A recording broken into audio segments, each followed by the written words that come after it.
I'm 20 years old and I left my home.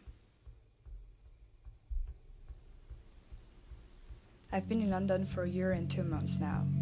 At the beginning, I left Paris because I wanted to see something else, to meet new people, learn about movie making and in brief, live the great adventure of life. People sometimes use really overused and empty quotes, such as "you never know you love people until you lose them." I discovered last year that this can be true for a country, a culture, and places as well. I miss the people the most, of course, but I know that my family and friends will always be there for me. But concerning my culture, Paris and my home, it's different. You can't Skype your living room. I was homesick during several months last year, and it is a weird feeling.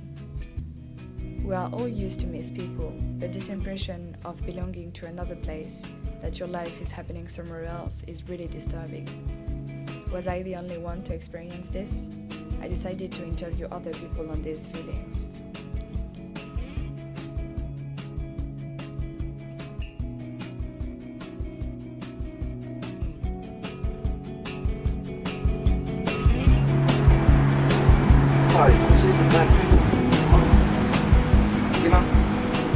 Dans la chaussure là, la deuxième bague en partant du haut.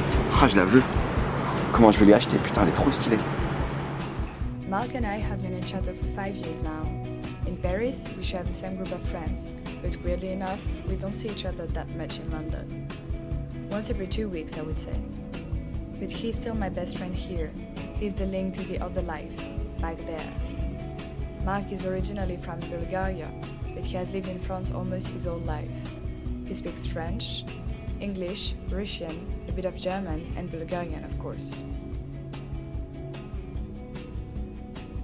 It's split between the three, but mostly I would say it's Paris. Why? Because, well, that's where I spent, 9 years. It's a lot, and you just get used to it. You make friends, you get a routine, and yeah, whenever you come back, really, the routine is still there. The family is still there. Most of the friends are still there. So, yeah, I would say it's mostly Paris. As for Paris, my first year in London, I would go to Paris twice a month, but it was really tiring and expensive and time-consuming. It was about a girl, really. But it's all over now, so no need to go that often. And lost my trail of thought.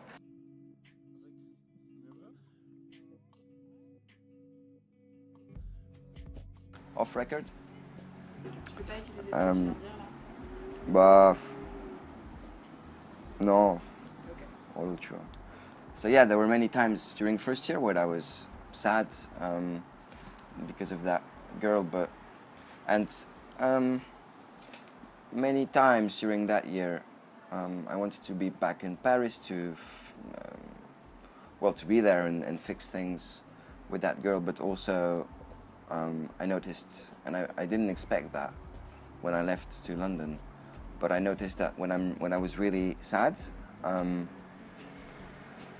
well, obviously I wanted to be with my friends, to talk to them and all, but what I wanted the most was just a hug from my mum. Yeah, that was really unexpected because I don't really have that kind of relationship with her, and I don't really discuss my problems, but yeah, first year it's really, I miss that a lot.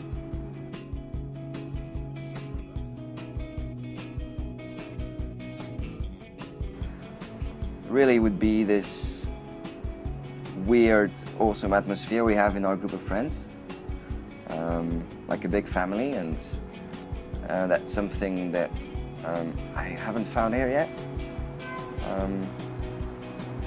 And I don't expect to find it, but yeah, that's really what I miss the most from Paris.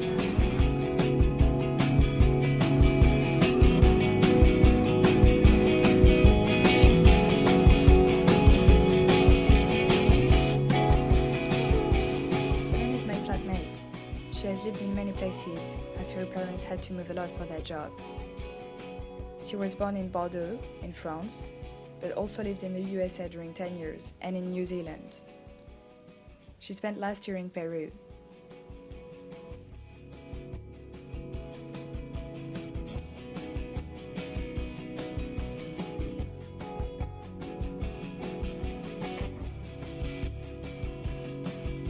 Home is not a house for me. It's more of a feeling of the rare times where all my family is together. So my immediate families, my parents and my siblings are together.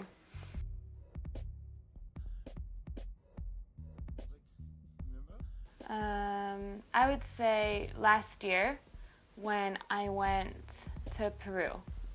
So I left in August, and I remember on the plane there, it's the first time that, because I lived alone in New Zealand, and that was a very different experience to when I went to Peru. I remember thinking, like, what am I doing? The first week there, I was living with a Peruvian family, but I didn't really meet anyone, or I met tourists who were only there for a few days and then left. And I think that's the time where I felt the most homesick. I don't think I need to speak to the people. So for example, last year when I was in Peru, it was with time difference and everything, it was difficult to call my siblings and my parents. And so I didn't really. I probably called my parents once a month. And then my friends as well. And I found myself limiting that because I realized that every time I got off Skype with a friend, for example, the 30 minutes after that was when I was like, oh, when I realized I missed them.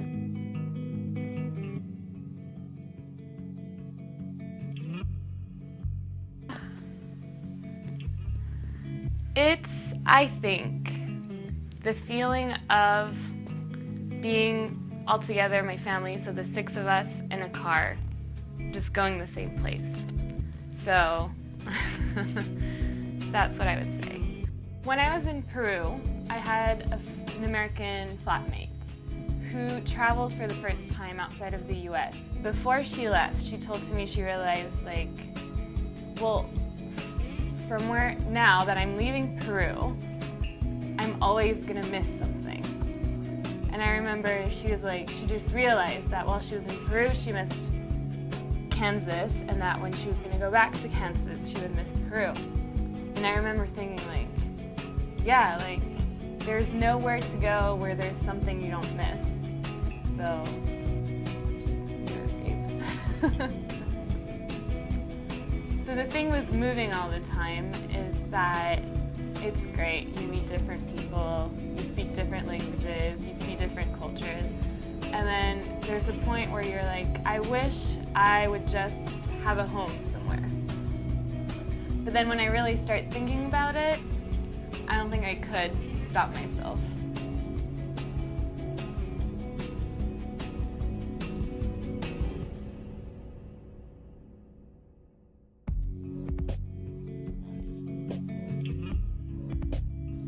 João is my classmate.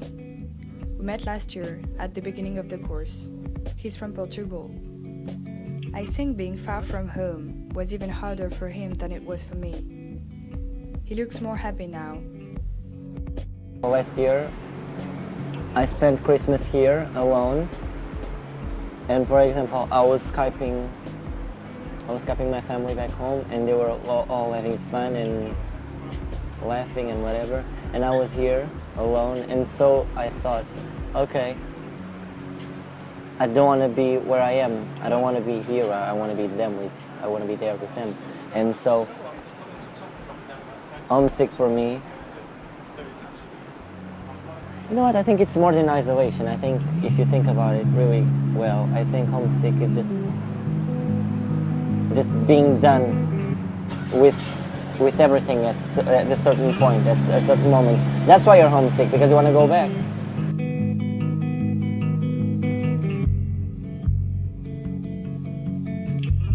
My birthday, because I spent my birthday with you and Mercedes, and it was really fun, and I wouldn't change it, but I would also like to I wouldn't mind like being with my family in the morning and then like fly here and then be with you guys in the afternoon. Obviously that's not possible.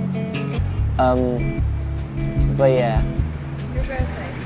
Yeah, but although it was a good birthday, yeah, but I have to say that, so it's okay, I think.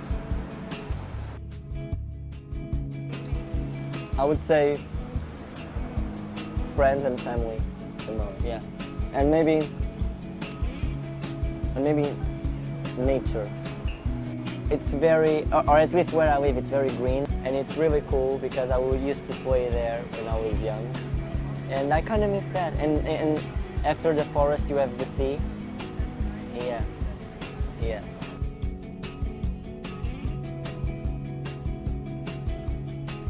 Because I'm not cliche at all, I would say dreams. I'm joking. My pets. Yeah, my cats, and my dog. That's what I would do.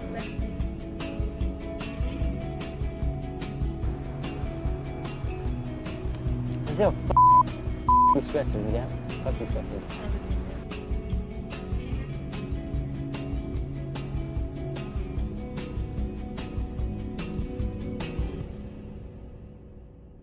I realized that each of them had their own vision of what is home, and depending on these visions, each of them reacted differently.